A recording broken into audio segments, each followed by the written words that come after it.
Hi, நான் Adeeb.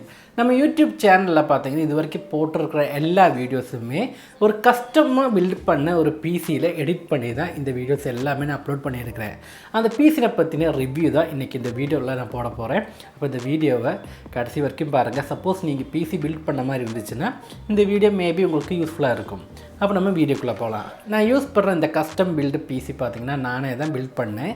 Spare parts எல்லாமே வாங்கி நானே தான் பில்ட் பண்ணியிருந்தேன். இந்த ஒரு பிசி பில்ட் பண்ணது எப்போன்னு கேட்டிங்கன்னா ஒரு 3 வருஷத்துக்கு மேலே இருக்கும். மேபி ஒரு 4 வருஷத்துக்கு கிட்ட வந்துருச்சு இந்த பிசி பில்ட் பண்ணி. இது வரைக்கும் பார்த்தீங்கன்னா எனக்கு என்னென்ன ப்ராப்ளம்ஸ் இருந்துச்சு, நீங்கள் ஒரு பிசி பில்ட் பண்ணுறது இருந்தீங்கன்னா என்னென்ன விஷயத்தை நோட் பண்ணணுங்கிறத இந்த வீடியோவில் நான் சொல்ல போகிறேன். ஃபஸ்ட்டு பார்த்தீங்கன்னா இந்த பிசி பில்டுக்காக நான் யூஸ் பண்ணியிருக்கிற ஸ்பேர் பார்ட்ஸ் எதுங்கிறத நான் ஃபஸ்ட்டு சொல்லிடுறேன்.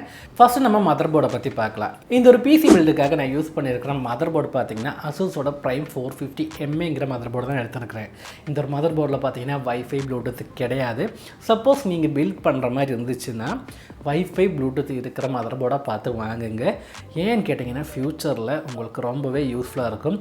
இப்போ என்னோட இந்த பிசியில் வைஃபை ப்ளூடூத் கிடையாது. இதனால் நான் அடிஷ்னலாக பார்த்தீங்கன்னா வைஃபை அடாப்டர் ப்ளூடூத் அடாப்டர் போட்டிருக்கிறேன். இந்த 2 அடாப்டரை பற்றின வீடியோ நம்ம டெடிக்கேட்டராக இதுக்கு முன்னாடியே போட்டிருக்கிறோம். டிபி லிங்கோட 2 டோங்களை பற்றி போட்டிருக்கோம். அப்போ அந்த வீடியோ பார்க்காட்டி போய் செக் பண்ணி பாருங்கள். ப்ராசஸர் பார்த்தீங்கன்னா Ryzen 5 2400G ப்ராசஸர் தான் இந்த ஒரு பில்டுக்காக நான் யூஸ் பண்ணியிருக்கிறேன். RAM பார்த்தீங்கன்னா கோர்சேரோட 8GB DDR4 RAM தான் யூஸ் பண்ணியிருக்கிறேன். 3000 MHz RAM தான் இந்த ஒரு பில்டுக்காக நான் சூஸ் பண்ணியிருக்கிறேன். பவர் சப்ளைக்காக கோர்சேரோட 550 வாட் SMBs தான் நான் எடுத்திருக்கிறேன். அடுத்த ஸ்டோரேஜுக்கு பார்த்தீங்கன்னா 3 டிரைவர் சூஸ் பண்ணியிருக்கிறேன். பிரைமரி ஸ்டோரேஜ் டிவைஸ் பார்த்தீங்கன்னா சாம்சங்கோட EVO 860 SSD தான் இதில் சூஸ் பண்ணியிருக்கிறேன். அப்புறமா அடிஷ்னல் ஸ்டோரேஜ் பேக்கப்புக்காக பார்த்தீங்கன்னா 2 ஹார்டிஸ்க்கு இங்கே நான் ஆட் பண்ணியிருக்கிறேன். ஒன்று பார்த்தீங்கன்னா சீகட்டோட 2TB ஹார்டிஸ்க்கும் அப்புறமா 500GB ஹார்டிஸ்க்கும் இதில் ஆட் ஆன் பண்ணியிருக்கிறேன். அடுத்த பார்த்தீங்கன்னா கூலர் மாஸ்டரோட கேபினெட் தான் இந்த ஒரு பில்டுக்காக எடுத்துருக்கிறேன். இதோட மாடல் பார்த்தீங்கன்னா master box light 5 without RGB version தான் நான் வாங்கியிருக்கிறேன்.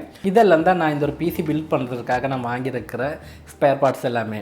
நீங்கள் சப்போஸ் பிசி பில்ட் பண்ணுற மாதிரி இருந்துச்சுன்னா ப்ரைமரி ஸ்டோரேஜ் டிவைஸாக NVMe SSD போட்டால் கொஞ்சம் பெட்டராக இருக்கும், கொஞ்சம் பெட்டர் பர்ஃபார்மன்ஸ் கிடைக்கும். நான் இந்த ஒரு பிசி பில்ட் பண்ணுற டைமில் பார்த்தீங்கன்னா NVMe SSD ரொம்பவே காஸ்ட்லியாக இருந்துச்சு.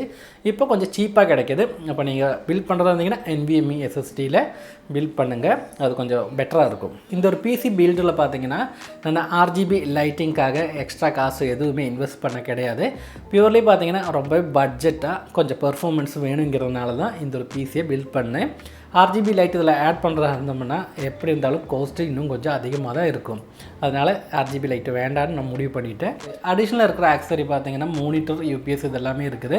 இதில் மானிட்டர் பார்த்தீங்கன்னா LGயோட 24 இன்ச்சுக்கான IPS LCD டிஸ்பிளே தான் நான் வாங்கியிருக்கிறேன். டிஸ்பிளே பற்றி சொல்லணும்னா ரொம்பவே நல்ல டிஸ்பிளே தான். இந்த டிஸ்பிளேயோட 4 கார்னரில் இருக்கிற பெசல்ஸும் பார்த்தீங்கன்னா ரொம்பவே தின்னான பெசல்ஸும் கொடுத்துருக்காங்க. அப்புறமா இந்த ஒரு டிஸ்பிளேயோட குவாலிட்டியை பற்றி சொல்ல தேவையில்லை. LGயோட டிஸ்பிளேஸ் எப்பயுமே கொஞ்சம் பெஸ்ட்டாக தான் இருக்கும். அப்போ டிஸ்பிளே வைஸ் பார்த்தீங்கன்னா நல்ல ஒரு டிஸ்பிளே தான் நான் வாங்கியிருக்கிறது. அடுத்த இது கூட பார்த்தீங்கன்னா ஜெப்ரானிக்ஸோட ஒரு UPSும் நான் பர்ச்சேஸ் பண்ணியிருக்கிறேன். அடுத்தது கீபோர்ட் மவுஸ்ன்னு பார்த்தீங்கன்னா டெல்லோட ஒரு வயர்லெஸ் கீபோர்ட் அண்ட் மவுஸ் தான் நான் யூஸ் பண்ணுறேன். அதோட வீடியோ பார்த்தீங்கன்னா நான் ரொம்ப வருஷத்துக்கு முன்னாடி 2 வருஷத்துக்கு முன்னாடி என்னமோ போட்டிருக்கிறேன். அந்த வீடியோ போய் பாருங்கள். அந்த ஒரு வீடியோ உங்களுக்கு கண்டிப்பாக பிடிக்குன்னு நினைக்கிறேன். ஏன்னா அந்த வீடியோக்கு நல்ல வியூ வந்துருக்குது. அந்த ஒரு கீபோர்டு தான் இன்றைக்கி வரைக்கும் இப்போ வரைக்கும் நான் அந்த ஒரு கீபோர்டு தான் யூஸ் பண்ணிகிட்டு இருக்கிறேன். அப்போ அந்த வீடியோ பார்க்காட்டி அதுவும் போய் பாருங்கள். ஓவரால் இந்த ஒரு பிசி பற்றி சொல்லணும்னா நல்ல ஒரு பர்ஃபார்மன்ஸ் தான் எனக்கு தந்துருக்குது. இது வரைக்கும் இல்லை, இன்னுமே தரும் தான் நான் எக்ஸ்பெக்ட் பண்ணுறேன். இந்த ஒரு பிசி யூஸ் பண்ணும்போது எப்படி இருக்குன்னு கேட்டிங்கன்னா எடிட்டிங்காக தான் நான் மெயினாக யூஸ் பண்ணுறேன். அப்புறமா கூகுள் க்ரோம் ஆக்சஸ் பண்ணுறதுக்கு, இல்லாட்டி படம் பார்க்குறதுக்கு, யூடியூப்பில் வீடியோ பார்க்குறதுக்கெல்லாம் தான் நான் மெயினாக இந்த ஒரு பிசியை நான் யூஸ் பண்ணிகிட்டு இருக்கிறேன். இது வரைக்கும் பார்த்தீங்கன்னா லேகிங்கிற ஒரு விஷயம் எங்கேயுமே வந்தது கிடையாது. எது ஓப்பன் பண்ணாலும் அந்த ஸ்போர்ட்லேயே ஓப்பன் ஆகி வந்துடும். எடிட்டிங்னு வரும்போது பார்த்தீங்கன்னா ரொம்பவே ஸ்மூத்தாகவே எடிட் ஆகுது 1080p வீடியோஸு. நான் இது வரைக்கும் பார்த்தீங்கன்னா Canon 800Dங்கிற கேமராவில் தான் இது வரைக்கும் ஷூட் பண்ணிகிட்டு இருந்தேன். அந்த ஒரு கேமரா பார்த்தீங்கன்னா 1080p வீடியோஸ் தான் எடுக்க முடியும். அந்த வீடியோஸும் ரொம்பவே ஸ்மூத்தாகவே இதில் எடிட் பண்ண முடியுது. ஒரு 2-3 டைம்லைனுக்கு மேலே போனால் சின்னதாக லேக் இருக்குது, ஃப்ரேம் ட்ராப் ஆகுது, இல்லைன்னு சொல்ல. இருந்தாலும் இது வரைக்கும் எனக்கு எந்த ஒரு இஷ்யூமே அவ்வளோ பெருசாக வந்தது கிடையாது. இப்போ நான் ஷூட் பண்ணியிருக்க வீடியோ பார்த்தீங்கன்னா 4Kல ஷூட் பண்ணுறேன். இந்த ஒரு வீடியோ அதில் எடிட் பண்ணும்போது பார்த்தீங்கன்னா ரொம்பவே லேக் ஆகுது. எடிட் பண்ணுறது கொஞ்சம் ரொம்பவே கஷ்டமாக இருக்குது. 1080p வீடியோஸுக்கு இந்த ஒரு பில்டு ரொம்பவே சூப்பராக இருக்குது. 4Kன்னு வரும்போது பிசியை அப்கிரேட் பண்ணி தான் ஆகணும். இதுக்கு ஒரு அப்கிரேடேஷன் நான் பண்ணியிருக்கிறேன். அதை பற்றின வீடியோ இதுக்கப்புறமா நான் போடுவேன். அப்போது அதெல்லாம் மிஸ் பண்ணாமல் இருக்கணும்னா சேனலை சப்ஸ்கிரைப் பண்ணி வச்சுக்கோங்க. ஓவரால் பெர்ஃபார்மன்ஸ் பார்த்திங்கன்னா ரொம்பவே சூப்பராக தான் இருந்துச்சு. எனக்கு இந்த ஒரு ஸ்பேர் பார்ட்ஸ் எல்லாம் நான் பில்ட் பண்ண இல்லையா, இந்த ஒரு ஸ்பேர் பார்ட்ஸில் ஏதாவது கம்ப்ளைண்ட் ஆச்சான்னு கேட்டிங்கன்னா 2-3 ஸ்பேர் பார்ட்ஸுக்கு கம்ப்ளைண்ட் வந்திருக்குது. ஃபர்ஸ்ட் கம்ப்ளைண்ட் பார்த்தீங்கன்னா USB device over current status டிடெக்டர்னு சொல்லி ஒரு கம்ப்ளைண்ட் வந்துட்டே இருந்துச்சு. சிஸ்டம் ஆட்டோமேட்டிக்காகவே ஷட் டவுன் ஆயிரும், இல்லாட்டி ரீஸ்டார்ட் ஆகிட்டே இருக்கும். இந்த இஷ்யூ என்னங்கிறத நான் நெட்லலாம் சர்ச் பண்ணி பார்த்தேன். ஆனால் யாருமே கரெக்டான சொல்யூஷன்ஸ் ஒன்றுமே சொல்ல கிடையாது. நான் போர்டில் கனெக்ட் பண்ணிருக்க எல்லா யூஎஸ்பி டிவைஸுமே டிஸ்கனெக்ட் பண்ணிவிட்டு செக் பண்ணி பார்த்தேன். இந்த ஒரு கம்ப்ளைண்ட் இருந்துச்சு. இந்த ஒரு கம்ப்ளைண்ட்டு எந்த ஸ்பேர் பார்ட்ஸோடங்கிறது கரெக்டாக என்னால் கண்டுபிடிக்க முடியல. ஏன்னா என்கிட்ட வேறு அடிஷ்னலாக போர்டு இல்லை. போர்டை மாற்றி செக் பண்ணுறது இல்லாட்டி ப்ராசஸரை போட்டு செக் பண்ணுறதுக்காக என்கிட்ட அடிஷ்னலாக ஸ்பேர் இல்லை. அதனால் நான் என்ன பண்ணேன், இது ஒரு போர்டு ரிலேட்டடாக இஷ்யூன்னு தான் நான் ஃப்ரெண்ட்ஸுக்கிட்ட இல்லாட்டி எனக்கு தெரிஞ்ச டெக்னிக்கல் ஃப்ரெண்ட்ஸுக்கிட்ட இந்த ஃபீல்டில் இருக்கிறவங்ககிட்ட எல்லாம் கேட்டப்போ ஒரு போர்டு இஷ்யூவாக தான் இது இருக்கிறதுக்கு வாய்ப்பு இருக்குதுன்னு அவங்க சொன்னாங்க. அப்போ நான் இந்த ஒரு கம்ப்யூட்டரை கழட்டி போர்டில் இருக்கிற ப்ராசஸர், ரேமு, ஃபேன் எல்லாமே செப்பரேட் பண்ணி போர்டு மட்டுமே நான் அசூஸோட சர்வீஸ் சென்டரில் கொண்டு போய் கொடுத்தேன். ஆக்சுவலாக பார்த்தீங்கன்னா சர்வீஸ் சென்டர் கிடையாது, இது ஒரு கலெக்டிங் பாயிண்ட் தான். அவங்க கலெக்ட் பண்ணி அசூஸோட மெயின் சர்வீஸ் சென்டரில் அனுப்புவாங்க. அவங்க செக் பண்ணி புது போர்டை ரீப்ளேஸுக்கு அவங்க திருப்பி இந்த கலெக்ஷன் பாயிண்ட்டுக்கு திருப்பி அனுப்பும்போது அவங்க நமக்கு கால் பண்ணுவாங்க. அப்படி கால் பண்ணாங்க. 2 வாரம் எடுத்துக்கிச்சு இந்த ஒரு போர்டு கம்பெனியில் போய் புது போர்டு வர்றதுக்காக. 2 வாரத்துக்கு அப்புறம் பார்த்திங்கன்னா எனக்கு புது போர்டு தந்துருந்தாங்க. அந்த போர்டு தந்தப்போ பார்த்திங்கன்னா சிமோஸ் பேட்டரி கிடையாது. அந்த இருந்துச்சுன்னு நினைக்கிறேன். அந்த சிமோஸ் பேட்டரியில் பார்த்திங்கன்னா சார்ஜே இல்லை. அப்புறமா நான் வேறு சிமோஸ் பேட்டரி வாங்கி போட்டு அதுக்கப்புறமா செக் பண்ணி பார்த்தீங்கன்னா இந்த ஒரு கம்ப்ளைண்ட் எனக்கு சால்வ் ஆயிடுச்சு. இந்த ஒரு மதர் போர்டுக்கு பார்த்தீங்கன்னா 3 இயர் வேரண்டி தான் இருந்துச்சு. ஒரு 2 இயர்ஸுக்கு அப்புறம் தான் இந்த ஒரு கம்ப்ளைண்ட் வந்துச்சு. அதனால் நான் வேரண்டி கிளைம் பண்ணிட்டேன். இந்த ஒரு பிசி பில்ட் பண்ணி பார்த்தீங்கன்னா 3 வருஷத்துக்கு மேலேயே ஆயிடுச்சு. 4 வருஷத்துக்கு பக்கத்தில் வந்துருச்சுன்னு நான் நினைக்கிறேன். ஆக்சுவலாக கரெக்டாக கால்குலேட் பண்ண கிடையாது. இந்த பில்டுக்கு நான் யூஸ் பண்ணியிருக்க எல்லா ஸ்பேர் பார்ட்ஸோட வேரண்டியுமே எக்ஸ்பயர் ஆயிடுச்சு. மேக்ஸிமம் பார்த்திங்கன்னா 2 இயர் இல்லாட்டி 3 இயர் தான் இந்த ஸ்பேர் பார்ட்ஸ்க்கு எல்லாமே வேரண்டி இருக்குது. எல்லாமே எக்ஸ்பயர் ஆயிடுச்சு. இப்போ ரீசெண்டாக பார்த்தீங்கன்னா வேற ஒரு கம்ப்ளைண்ட்டும் எனக்கு வந்துச்சு. வேரண்டி எல்லாம் முடிஞ்சதுக்கு அப்புறமா என்ன கம்ப்ளைண்ட் கேட்டிங்கன்னா, சிஸ்டம் ஒர்க் பண்ணிகிட்டு இருக்கும்போதே சிஸ்டம் ஆஃப் ஆகி போயிடும். சிஸ்டம் ஆஃப் ஆனதுக்கப்புறமா நம்ம எவ்வளோ ஆன் பண்ணாலும் சிஸ்டம் ஆன் ஆகாது.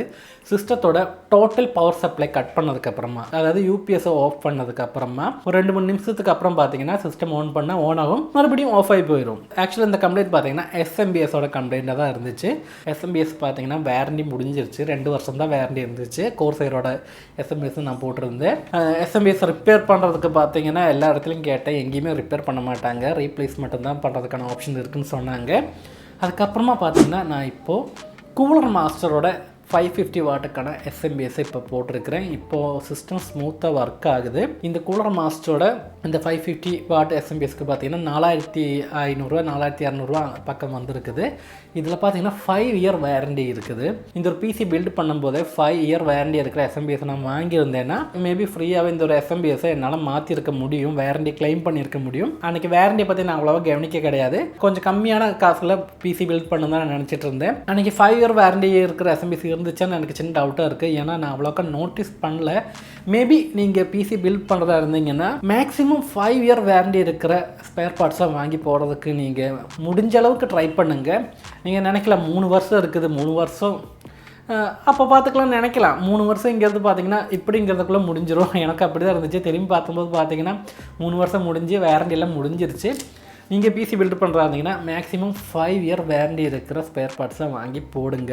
அப்போ இவ்வளோ தான் இன்றைக்கான இந்த ஒரு வீடியோ. இந்த வீடியோ உங்களுக்கு பிடிச்சிருக்குன்னு நினைக்கிறேன். அப்போ இந்த வீடியோ பிடிச்சிருந்தா சேனல் சப்ஸ்கிரைப் பண்ணுங்கள், ஷேர் பண்ணுங்கள்.